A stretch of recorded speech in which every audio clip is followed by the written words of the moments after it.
So, you want to be a real estate investor, but where do you start? How do you know what information and sources to trust? That's where I come in. I'm Jonny Cattani, and this is the Investor Relations Real Estate Podcast.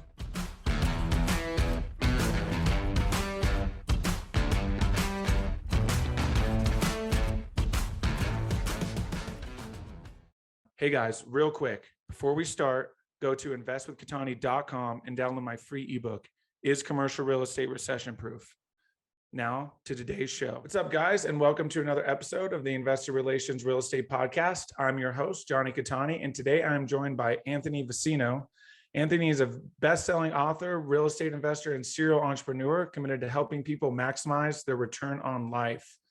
He's a co-founding partner of Invictus Capital, a multifamily acquisition firm based in Minneapolis, Minnesota, with 40 million in assets under management that provides busy working professionals with the opportunity to invest better. As a host of Multifamily Investing Made Simple podcast and author of Passive Investing Made Simple, Anthony firmly believes investing shouldn't be complicated, scary, or overwhelming. Anthony, welcome to the show. Hey, thanks for having me, man. Hey, by the way, I didn't realize you go by Jonny Cattani. That's a really cool name. Thank you. Thank you. Yeah, that came about in junior high as a nickname and has stuck ever since. Love it. Thank you. I appreciate that. Do you have any My nicknames in middle school were way less cool. Thankfully, they didn't stick. I mean, that was my friend's nickname. I mean, of course, we all had, our others, but some people don't forget. So yeah. Awesome. Well, let's kind of start in the beginning. Obviously, you have a very awesome resume, but how did you even get into this crazy world of investing in real estate? Yeah, real estate came, it's funny. The universe kept trying to put real estate in front of me at multiple points in my life. And for a long time, I just kept ignoring it and be like, no.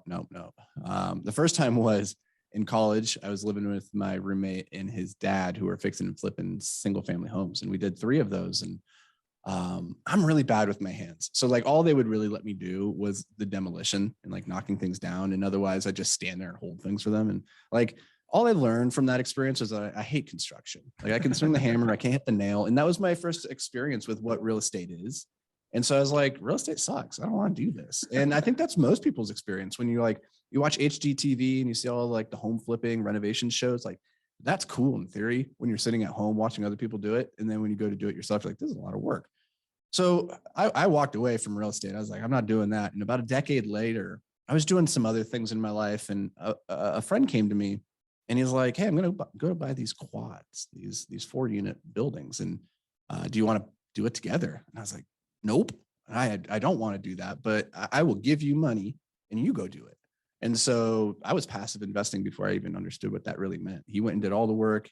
I gave him money. And it was a great investment. It worked out really well. But still the bug didn't bite. It still didn't sink in that this was a thing that I really wanted to pursue until later on. It was probably another 5-6 years after that.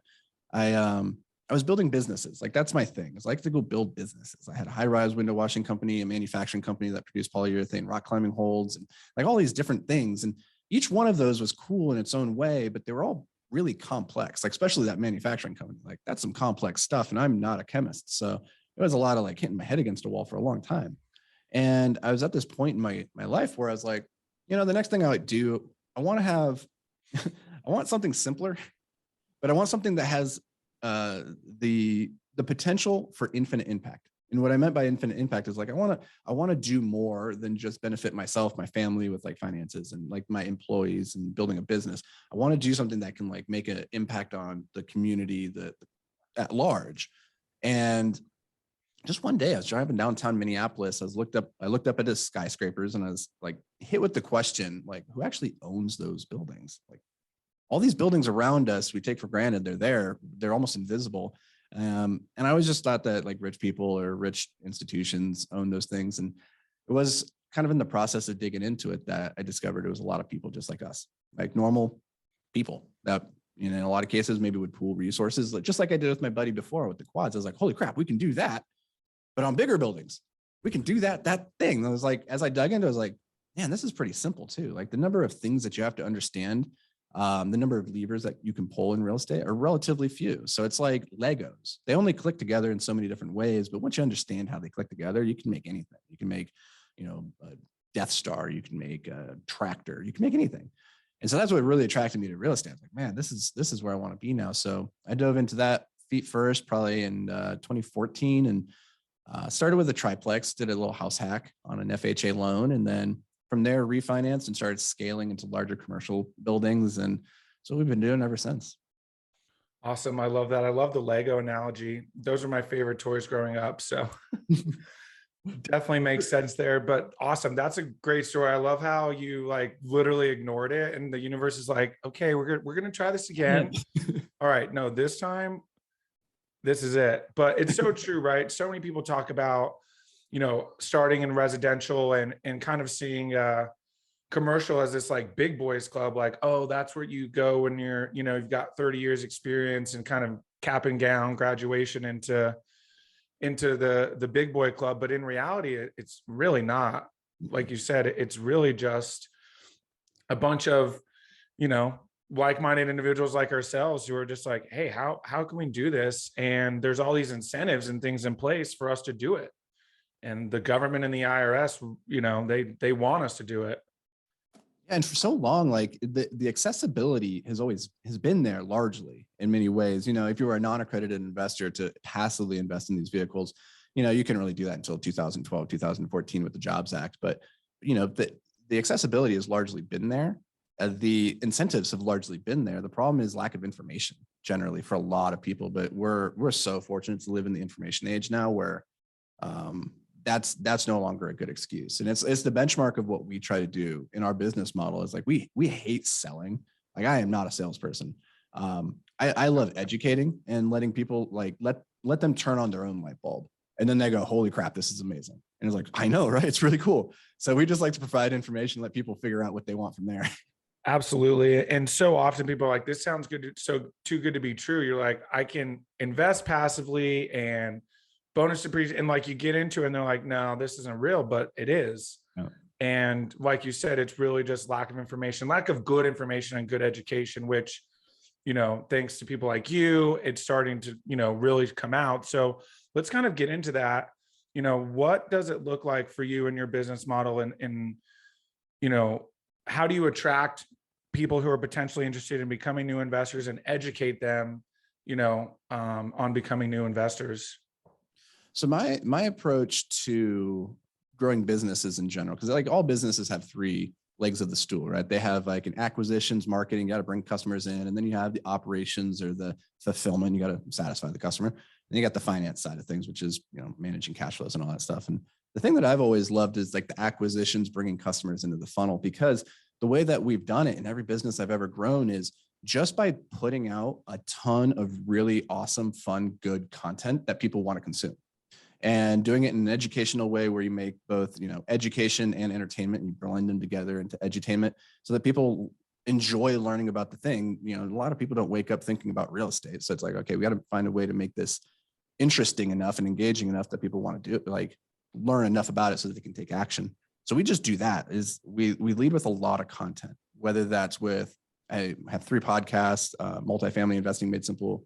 I'm sorry. Yeah. It is probably the most well-known one where we just, talk all things multifamily investing, or the book that we published last year, Passive Investing Made Simple. We put out a ton of blog posts and social content, just YouTube channel, like wherever people are, that's where we want to be. And we want them to have the opportunity to see the content and engage with it. So that's number one. Number 2 is referrals.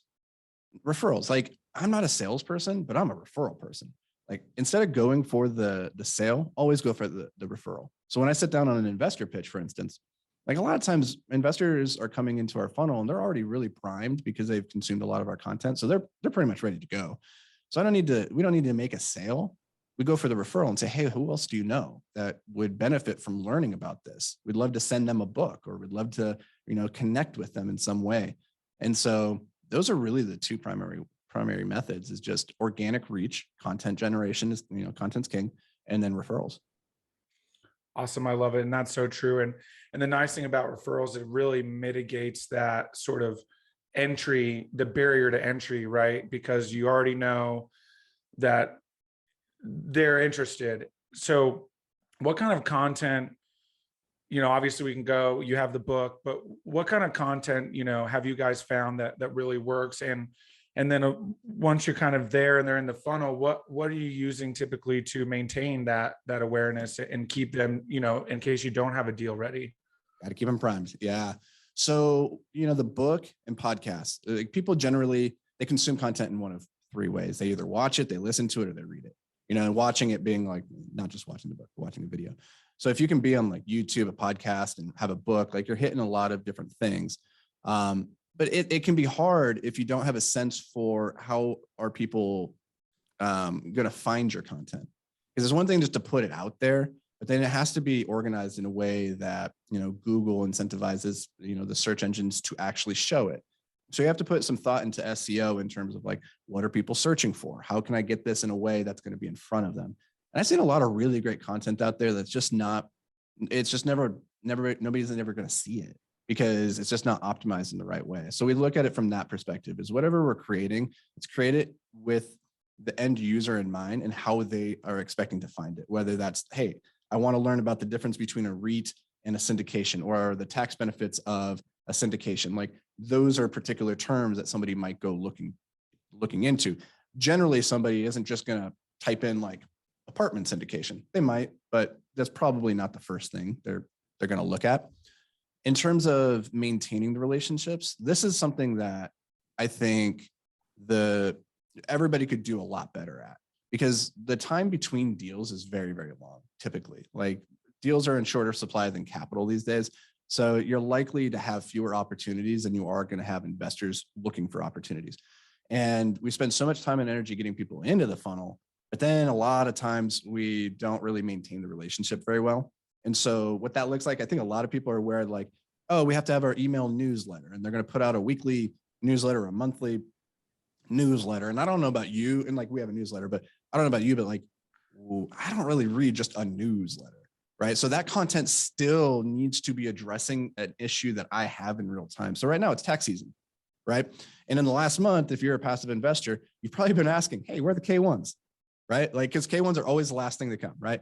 And so useful content, here's a little pro tip, is like, hey, in this time of the year, reaching out to investors or creating content around where are the K1s? Why are they taking so long? What do you do once you get them? Like, those are things that investors are actively thinking about right now.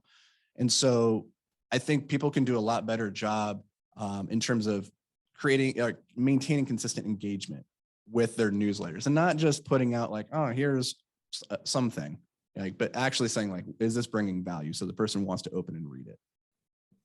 I love that. That's so true, right? Is that value piece of it is such a huge component, because you can, write and, write as many blogs as you want and create all this content. But if it's not stuff that people want to consume, then you're really kind of just spinning your wheels.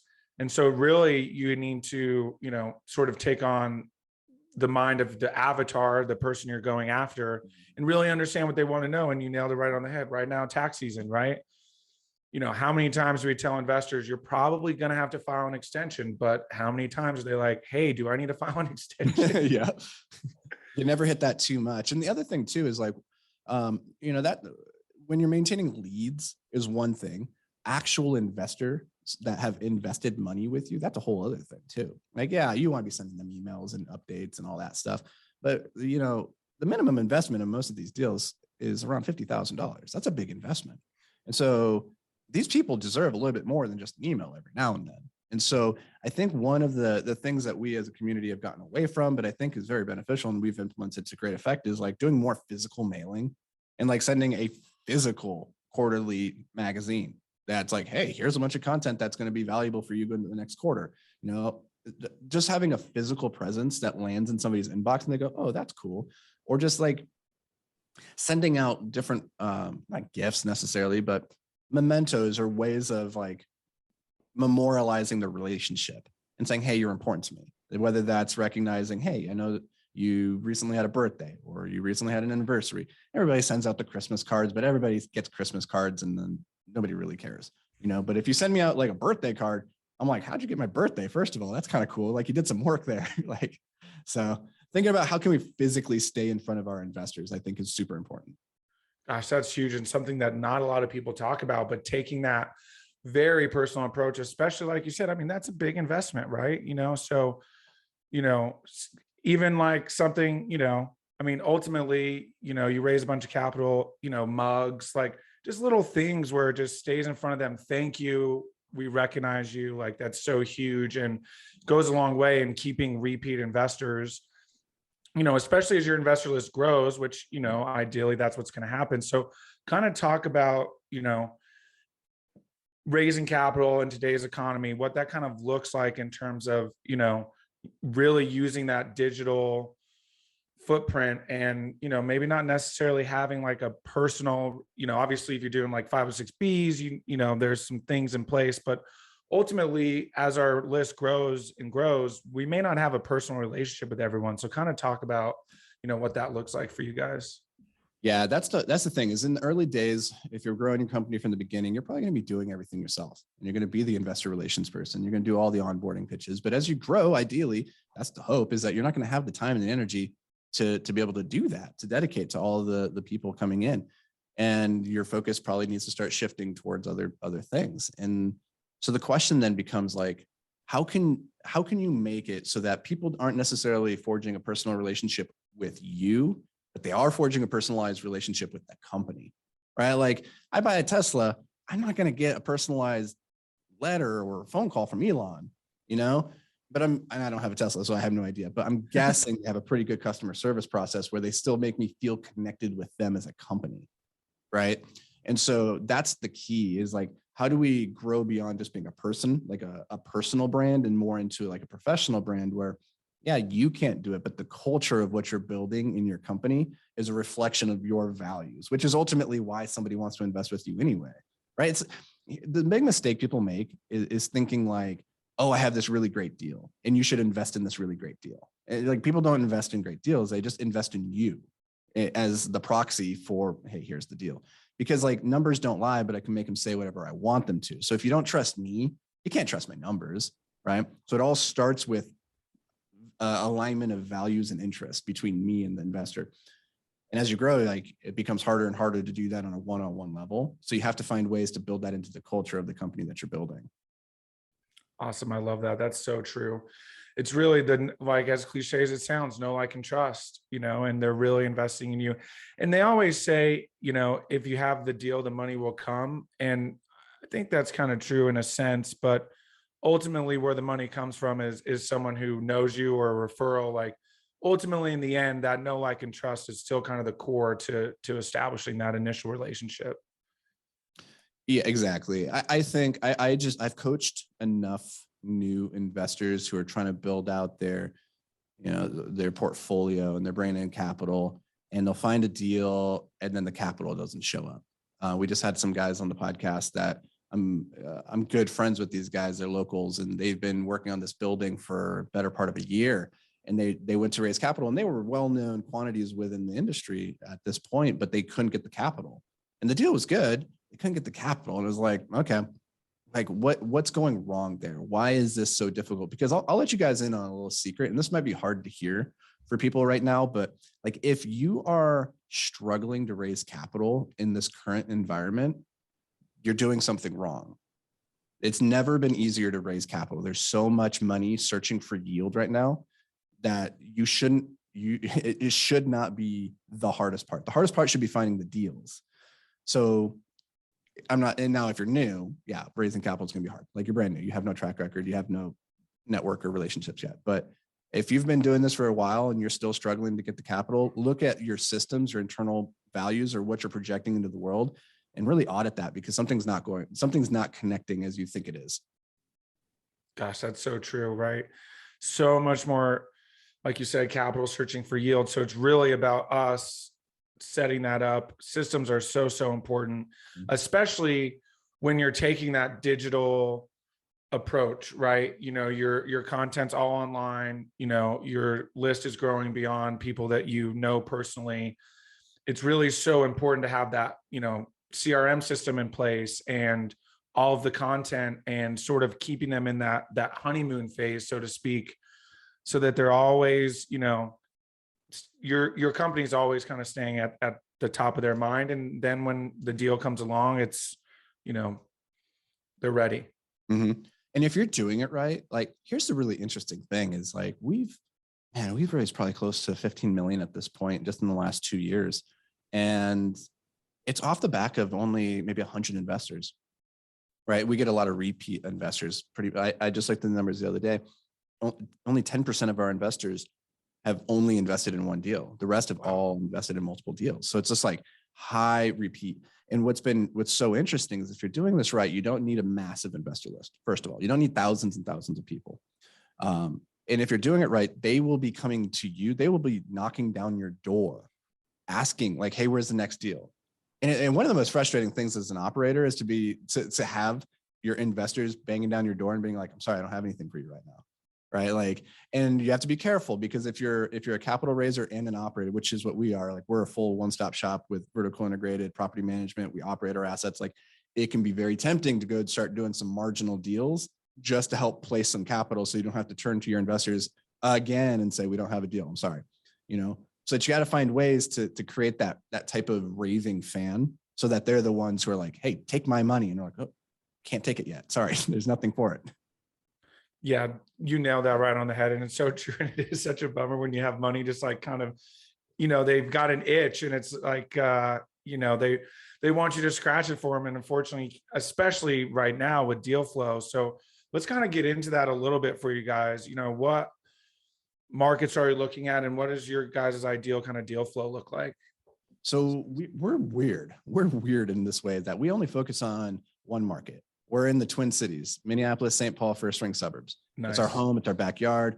And like I said, we're vertically integrated. So what that means is we have in-house property management company that manages all of our assets. We don't do third party. It's just our own assets because our core thesis is if you take care of the residents, they take care of the building and that takes care of the investment. But the only way that we can guarantee that our residents are being taken care of, how we want them to be taken care of, is if we are taking care of them. So we built that. And it makes it so that we grow slowly because we only have one market worth of deal flow to choose from. Whereas if we were in the South, or maybe in multiple markets, you could get more deal flow. But for us, it's about growing slowly and steadily and like really controlling as much of the experience as possible between the residents all the way to the investors. And so our deal flow, though, we have really strong deal flow despite the fact that we only work in like one market. And the reason for that is we've forged really strong relationships with a bunch of the old guard investors in this market.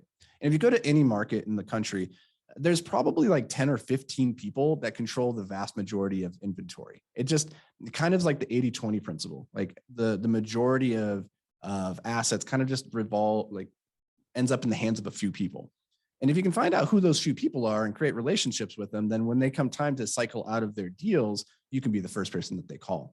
And we're really fortunate that we have a stable of older gentlemen that have big portfolios here in the Twin Cities that they like us. They've approached us and they're like, hey, we want to sell you our next building. One guy right now we're working on for 2022. God, I just went into a time warp. It all works together. Yeah. He approached us in December because we had bought 5 buildings from him in the last year. And he approached us and he's like, hey, I'd like to sell you the remaining 14 buildings in my portfolio over the next year. So that's what we're focused on right now is let's just buy these 14 buildings from this guy over the next year. And what's really great about those types of relationships is that 1, you don't have to deal with the broker fees and all that. That's great. 2, you can usually get things at a really good basis because when a guy has owned the building for 30 plus years, he has like no debt on it. He's like, I don't need top dollar. He's like, I just want a headache-free transaction. And that's where the value add on these assets really comes into because when you can find these guys, one of the things we've discovered is that they take really good care of their buildings because they don't want anything. 1, they have pride of ownership, but 2, they don't want headaches. They don't want anything falling apart, and then having to deal with it.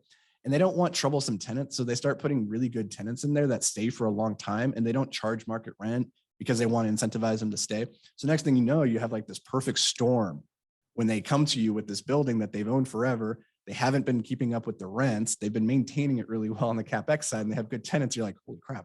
Like we just have to come in here, manage this thing effectively, start to raise the rent back up to market. And that's our value add right there. It's remarkable. Wow. That's incredible. And and if I understand, I haven't heard too many people talk about this market. So sounds like not a lot of competition as well. Yeah, I would say that from an institution perspective, there's a ton of competition. But from people that are more just getting started, or they're just like a single person capital raising shop, they don't invest very much up here because a lot of people stay in the Smile states, or in the Smile region, right? Where it's like the Phoenix, Tucson, Dallas, Austin, Nashville, like draw a smile across the United States. And that's where everybody's investing. You go up north and people are like, it's cold up there. Things like, I don't want to invest up there. And granted, Minneapolis did not do itself any favors in the last 2 years with all like the civil unrest. People kind of had the impression that our city's burning down. It's not. But what's really interesting about the Twin Cities is that when you look at like the top 10 lists for like the best cities to invest in the US, generally Minneapolis is like number 9 or 10 on the list, which is really weird. Like people don't realize it, but it's because we have more Fortune 500 companies per capita than any other city in the country. Oh, wow. We have a median income that's like $75,000, but our cost of living is super, super low. So in most markets where people are spending about 30% of their income on housing, in Minneapolis, they're spending 21%. So you look at that and you're like, wow, people have a lot of disposable income. It goes a really long way. And then you think about, okay, what are the historic metrics? Like, how has this performed in the past? And you look at 2007, 2008, because that's the period everybody likes to look to. And Minneapolis just like is stagnated for 2 years. And then it is like going right again. And we love this market just because it's steady Eddie. Like it's boring, but it's not 20% rent growth year over year. It's like 4, 5, 6% every single year. And it's like, I can set a timer to it. It's awesome. That's great. And that's nice to have that sort of in, like you mentioned, with the old guard, but also like there's really something to be said about that sort of steady Eddie, kind of that tried and true. A lot of people now looking in the Midwest, because it's the same thing, right? It's not pretty. It's not 27% Austin, annual growth, but you're going to get that 4, 5, 6 every year. Obviously, you keep your underwriting conservative regardless, and it sounds like the tenant base in terms of, like the A and B and C is still that, with that median 75,000, that's strong. That's no joke. Yeah. It's strong. And like you look at these high growth markets, and I'm not against Austin or Florida or anything, but I was on a call earlier today with a guy from New York, and New Yorkers are infamous for like snowbirding down to Florida because they can, get away from taxes and it's cheaper down there. Right. Then you look at this market where rents has been growing 20% year over year for the last couple of years. And you're like, okay, well now it's just as expensive as New York is. Right. But there's not a corresponding increase in wages. And this is problematic because if rent's just increasing, but wages aren't, there will come a period where people can no longer afford the thing. Right. And so that's the question, is like Austin maybe can justify it because they're bringing in a lot of tech and very high paid positions. But in a lot of these markets, it's like, well, where are the wages really going to come in that are going to justify the increasing rent? So all that's to say is there's going to be really great growth, but nothing grows to the sky. Right. And so there comes a point where it's going to start scaling back. So. Yeah. And you really nailed it, right?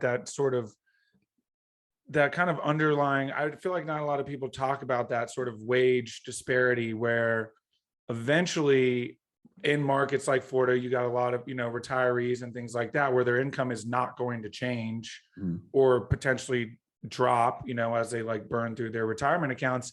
And so you run into that sort of point where it can no longer grow, but then you have these markets where, like Minneapolis, and it can kind of continue to grow steadily, right? Because like you said, most Fortune 500 companies per capita. I didn't know that. That's an interesting, it's a cool interesting stat, thing. right? Is it just because like the cost of being in the city is? I'm actually not sure what it is, because from a regulatory standpoint, there's not like super benefits to being based out of here like there are maybe in Texas. But it's interesting because more Fortune 500 companies. And then you look at, okay, the University of Minnesota is the 3rd largest university in the country, which people don't realize, right? No. Like, oh, crazy. And then you look at, okay, number 1 healthcare system in the US, Mayo Clinic. So it's like all these things you just kind of compile. But when it comes to like business, one of the things that's like core to my philosophy is like controlled growth, not getting too far over your skis. And that's always been born out of necessity because, I like to build companies that don't have a lot of middlemen baked into it. So that means like, dealing with our residents and dealing with our investors, and you can only grow so fast in that world. And so controlled growth is the thing that I'm after, not just exponential, crazy wildfire growth, because I wouldn't know what to do with it. Like it would just break all my systems. And so when I look at investing, I like controlled markets rather than like really crazy growth markets, because the things that lead to crazy growth, I'm also very hesitant to be like, okay, when's that stop? I don't know when that crazy growth stops, or does it just revert and come back to the mean? Yeah, and it's so true, right? You see markets like Phoenix, right, where projected 5-year hold and they're out in 18 months, and that's great, and it's nice for investors, but that's typically not going to be sustainable. And then if you don't have anything in place to be able to hold on to things, and your investors aren't primed for potentially holding for all 5 years, like you said, those systems start to collapse. Something there that I think is really important is when it comes to real estate, like I always say, real estate's the best get rich slowly but surely plan out there. And I think that you should go into owning real estate with that long horizon. And if you're getting rich in like a 1 or 2 year period and you're doubling your cash and all this, like that's cool, but it creates a lot of issues. Like it's a good problem to have when somebody turns around and gives you back twice what you originally gave them. But now you need to figure out what to do with it. Right. And like we just talked about, deals are fewer in supply than capital is. And so it's like, when you talk to old investors, the things that they always regret are selling too soon. They're like, if I just hadn't sold that thing back in 1972, this thing would be worth 8 million. You're like, yeah, that's true. And so as much as possible, I encourage people to, when it comes to real estate, look at that buy and hold. And we talked about this before we went live, is that, if you just buy and hold on a long enough time frame, like you can't go wrong. And so I just want people, when they're coming into real estate, get the 18 months flipping, like fix and flip mentality, especially when it comes to apartments. Like if that happens, cool, we'll deal with it, but really buckle up for the long ride, because that's where the real wealth is generated. It's so true. You really nailed it. And one thing, obviously you wrote the book. And so I do want to kind of touch on that real quick. We're running up against time. So kind of talk about, what went into it. Obviously, it's focused on the passive investing, and I'm sure this kind of philosophy of buy and hold is in there. So kind of talk about the book and how it came to be, and some of the main points.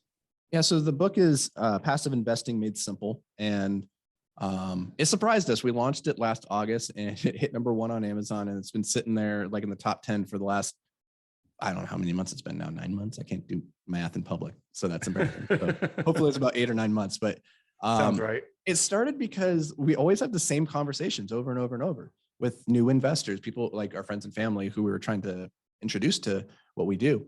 And we're like, well, if maybe it would be very beneficial if we had a resource that we could point people to.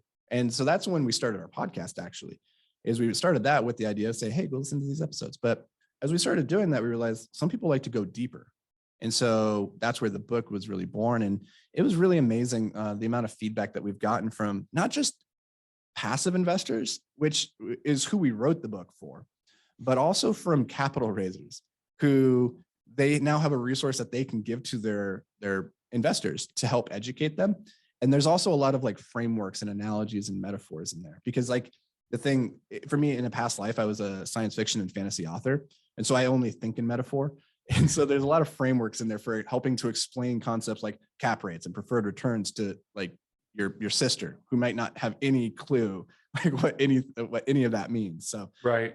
But really from a high level, the book breaks down into the 3 most important things that you as a passive investor have to do. And they're probably not what you think in the order that you think they are. It's vetting the operator, it's analyzing the market, and then actually underwriting the deal. Most people do it backwards. They look at the deal, they're like, show me the numbers. I'm like, no, don't look at the numbers. Because like I said before, numbers don't lie, but if you can't trust me, you can't trust my numbers. I can make them say whatever. Right. And so it all starts with finding operators and then figuring out how to create alignment of interest and make sure that they have the right value system for what you're trying to accomplish. That's #1. From there, understand the market. Like we've been talking about, Minneapolis can be a great market. Phoenix can be a great market, but really understanding why those are good markets for your investment thesis is super important, because at the end of the day, the reason people feel overwhelmed when it comes to investing is because they don't feel like they have the right information. They feel like everybody else has access to some magical information that they don't have. And so they don't sleep very well at night because they're like, I feel like an idiot. I feel ignorant. I don't know what I don't know. And so then they outsource it to their financial advisor and like, here, you just handle it. But they still feel frustrated and overwhelmed because they're like, well, I don't really know. Maybe this guy's screwing me over. And so the book is designed to like make analyzing the market and analyzing the deal as simple as possible so that you can go sleep well at night saying like, I checked my boxes. I covered my bases. I feel confident with the decisions that I've made. Awesome. I love that. That's so true. Really breaking it down. And I love that the first thing is vetting the operator, because again, if your values don't align, right? Like if you want income, if you want cash flow, but they invest for growth, then, that's probably not the operator for you, so there's these different sort of variables that I don't think a lot of people talk about in terms of, making sure that you're aligned. So I love that. We'll definitely link that in the show notes, but we are running on time. So I do have 5 questions that I ask all of my guests. It's the final 5 questions. The first one is the best advice you've gotten from a mentor. Man, I've gotten a lot of good advice.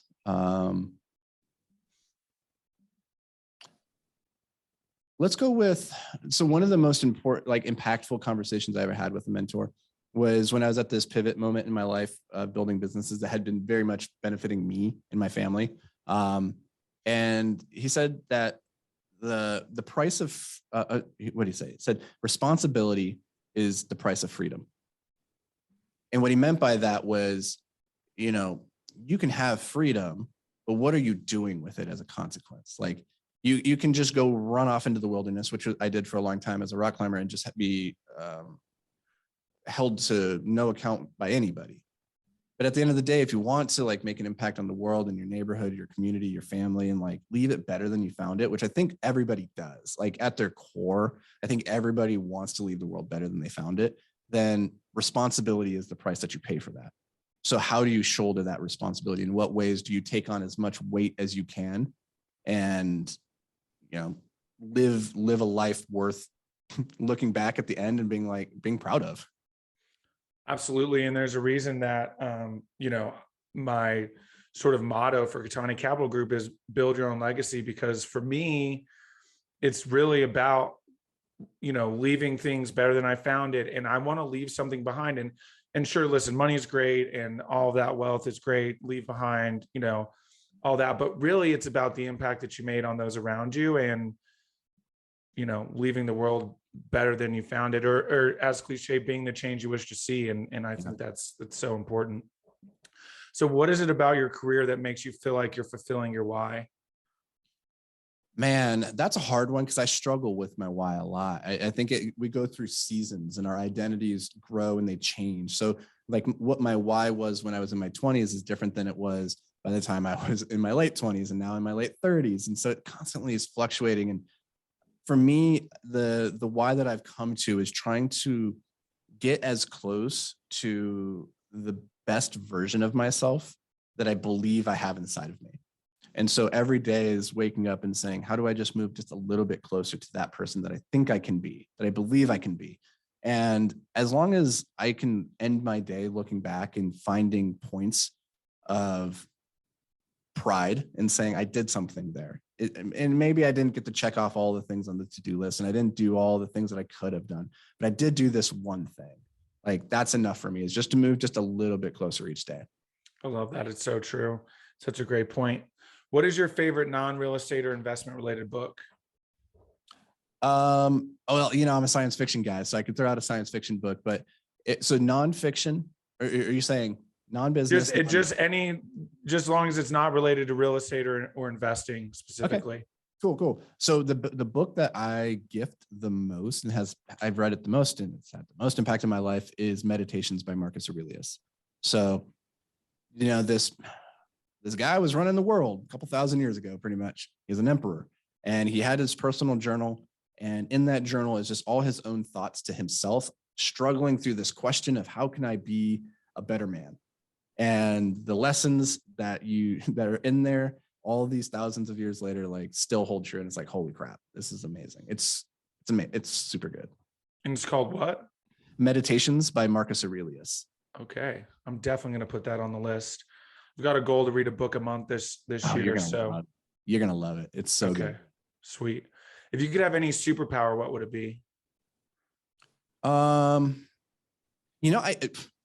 was thinking about the fact that we, as humans, the other day, we do have the superpower, which is we have the ability to change who we are at any given moment. We have the ability to go and learn and grow. Like when a baby's born, like babies can't do anything, and they can't do anything for a long time. But like a baby horse, when it's first born, it comes out, and like 15 minutes later, it can do all the things a horse can do. But a human, like we can change ourselves. We can go be a neurosurgeon and then decide, I want to be a pilot now and go become a pilot.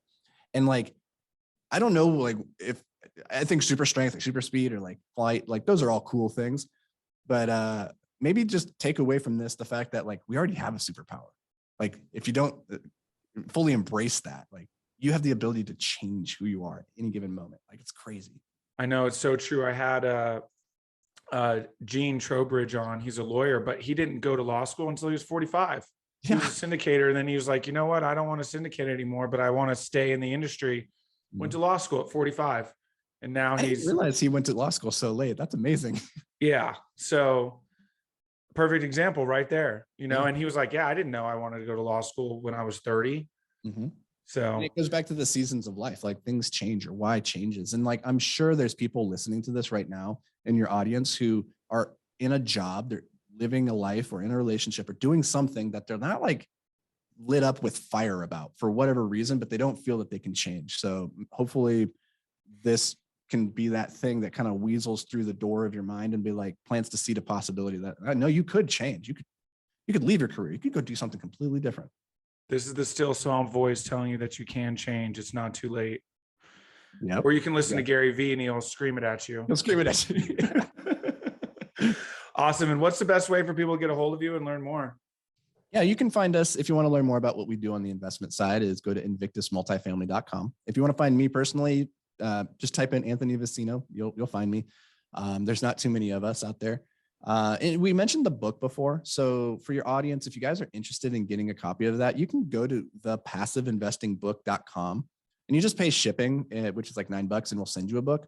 Or if you're super cheap, and that's okay, I'm cheap too, I'm super frugal, and you prefer just to get a free copy of the book, shoot me an email at anthony@invictusmultifamily.com saying that you left a review for this podcast episode. So you got to go leave a review. Love that. Incentive. Jonny Cattani. If you do that and you shoot me an email, I'll send you a copy of the book for free. Huge. Thank you. I love that. We will link that in the show notes. Anthony, this has been incredible. Thanks so much for coming on. Thanks, man. Hey guys, thank you so much for watching today's episode. I hope you really enjoyed it. Listen, I know it's cliche and you hear it all the time, but please don't forget to like and subscribe to the channel so you know when the next video is coming out. Even though this is technically a daily podcast, you know it's coming out the next day. We have a ton of content coming your way. So please like and subscribe. It helps a ton. Leave comments. Would love to know what you guys think. And we will see you on the next one. Thanks so much.